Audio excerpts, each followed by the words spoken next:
Well, Central Texas is full of talented people, and one of those happened to be Tonee B. Shelton, who is joining us today on Fox 44. Tonee is an author, poet, and social worker who has self-published 10 books, with her newest titled The Scared Frog Takes the Leap. And she's here today to discuss her work and passion as an author. Tonee, thank you for being here. Thanks for having me. Of course. So my first question for you is just tell us what inspired you to become an author.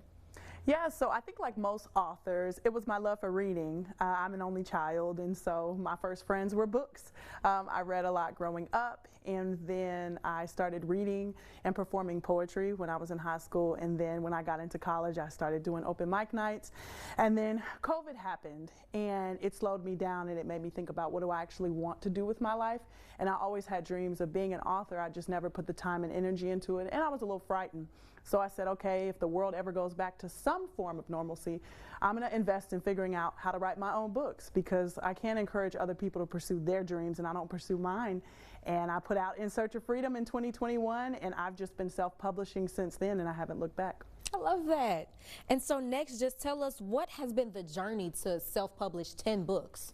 Oh, wow. A lot of solo time, a lot of saying no to outings on the weekend, a lot of focus. You know, my preacher was the first person that I knew close that had written books and put them out. And so I had to really learn, like, how do you put a book together? How do you choose an illustrator? How do you write? How do I balance writing independently? Do I need to write in groups? How do I promote on social media? Things of that nature. And so it's been a tough journey, but I think it's worth it when you know that you're in your calling and you're doing what you're supposed to do. But the journey has not been easy, but it's been worth it. A lot of times saying no and writing and honing in on my skill and, you know, all of those things, you know, but it's about the journey. It's not the end goal, but the journey itself.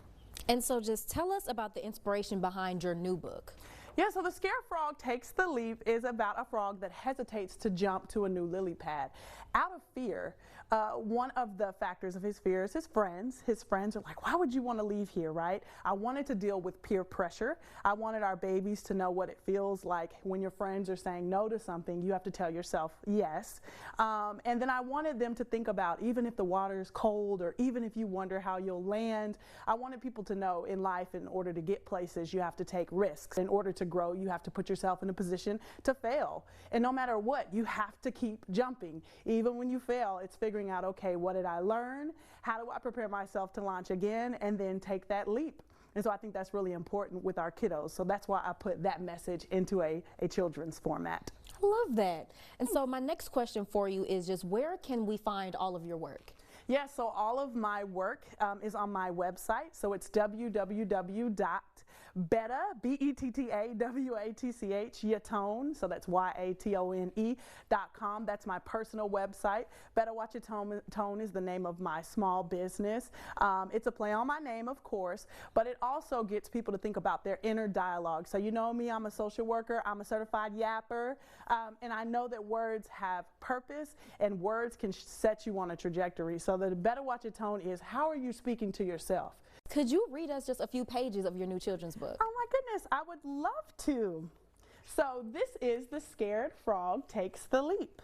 For every person considering taking the leap, plant your feet and jump. In the warm pond, there once was a frog on a lily pad. And although this frog was comfortable, he was also very sad. The frog began to think and to dream. The frog began to think of life on a new lily pad, upstream. The frog told his friends one day, "Hey, I'm thinking about leaping away." The friends looked at him in fear. Why, oh why would you dream of leaving here? Perfect. Thank you so much, Tonee B. Shelton, author, poet, social worker, conversationalist. I appreciated your time today, and thanks for joining us on Fox 44. Alrighty, thanks for having me, dear. Perfect. We'll be right back.